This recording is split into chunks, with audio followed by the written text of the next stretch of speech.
Hi guys. Jagan గారు ఇచ్చిన అఫిడవిట్‌లో ఆయన మీద 29 కేసులు ఉన్నాయనేసి ఆయనే ఒప్పుకున్నారు. అంటే ఇంతకుముందు పవన్ కళ్యాణ్ గారి మీద ఉన్న 8 కేసుల గురించి ఒక వీడియో చేశాను. ఆ తర్వాత కొంతమంది అడిగారు జగన్ గారి మీద ఉన్న కేసుల గురించి చెప్పండి అనేసి. సో, ఈ వీడియో చేస్తున్నాను. టోటల్‌గా ఈ ఆయనకున్న కేసుల్లో 29 కేసులు, దాంట్లో 9 కేసులు వచ్చేసి మనీ లాండరింగ్ కేసులు. అంటే బ్లాక్ మనీని వైట్‌గా చేస్తారు కదా! దాన్నే మనీ లాండరింగ్ అంటారు. ఆ కేసులు 9 ఉన్నాయి. ఆ తర్వాత డీఫేమేషన్ అంటే పరువు నష్టం అంటారు కదా! అలాంటి కేసులు వచ్చేసి 2 ఉన్నాయి. Section 499, IPC section 500, 501, 502 and IPC section 34. అంటే పరువు నష్టం అంటే వేరే వాళ్ళ పరువులు తీయడానికి అనేసి ఈయన ఏమన్నా చేయడం అంటే ఏమన్నా నష్టం కలిగించే విధంగా ముద్రించడం లేదా చెక్కడం, లేకపోతే అలాంటి పదార్థాన్ని ఈయన కొనుగోలు చేయడం అలాంటివన్నీ వస్తాయి ఈ డిఫేమేషన్ కేసులో. ఇవి 2. ఆ తర్వాత పబ్లిక్ సర్వెంట్‌ని ఈయన ప్రయోజనాల కోసం యూజ్ చేసుకోవడం, లేకపోతే ఈయన బెదిరించడం, ఇలాంటి కేసు ఒకటుంది. ఒకటి కాదు చాలా ఉన్నాయి. ఆ తర్వాత ఎన్నికలకు సంబంధించి 2 వర్గాల మధ్య గానీ, కులాల మధ్య గానీ శత్రుత్వాన్ని పెంచడం. మతం, జాతి, పుట్టిన ప్రదేశం, నివాసం, భాష మొదలైన వాటి ఆధారంగా వివిధ సమూహాల మధ్య శత్రుత్వాన్ని పెంపొందించడం మరియు సామరస్య పరీక్షను విఘాతం కలిగించే చర్యలు చేయడం. IPC section 153A 1860. ఆ తర్వాత ఐపీసీ సెక్షన్ 506 1860 బెదిరింపులకు దిగడం. ఇంకొక కేసు వచ్చేసి నేరాన్ని ప్రోత్సహించడం అదొకటి, పరువు నష్టం ఇంతకుముందు చెప్పినట్టు అదొకటి, అలాంటి కేసులు ఉన్నాయి.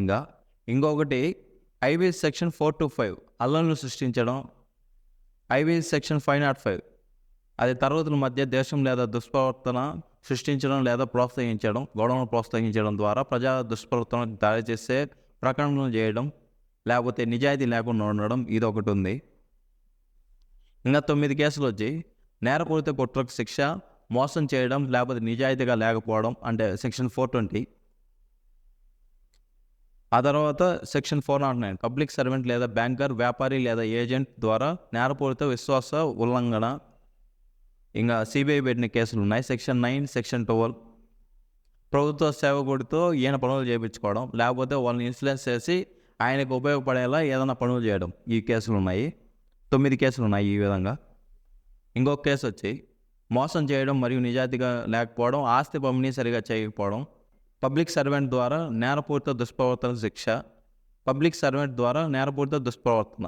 PC section 13(2), PC section 13(1)D, IPC section 107 అంటే ఒక విషయాన్ని ప్రేరేపించడం, ఒక నెగిటివ్ విషయాన్ని ప్రేరేపించడం. ఆ తర్వాత ఈయన జాతీయ గీతం సరిగా పాడలేదనేసి ఒక కేసు ఉంది. Prevention of insult of honour act 1971. ఇంకొక కేసు వచ్చి ఈ సిబిఐ ఉండేది, అవినీతి నిరోధక చట్టం అనేసి ఉంది కదా, అది CBI. Section 11, section 12, IPC section 120BRW 420. 420 already చెప్పాను, మోసం చేయడం, నిజాయితీగా లేకపోవడం ఇలాంటివన్నీ. ఇంకా సెక్షన్ 11 వచ్చేసి ప్రభుత్వ సేవకుడు విలువైన వస్తువు లేకుండా పొందడం, కొనసాగింపు లేదా వ్యాపారాలకు సంబంధించిన వ్యక్తి నుండి పరిశీలన, అటువంటి పబ్లిక్ సర్వెంట్ ద్వారా లావాదేవీలు అంటే లంచాలు ఇచ్చిపుచ్చుకోవడం అలాంటి అంటారు కదా, సేమ్ అది. సెక్షన్ 12 పీసీలో సెక్షన్ 7 లేదా 11ని నిర్వహించబడిన నేరాలను ప్రోత్సహించడం అనుకోండి, అదొకటి.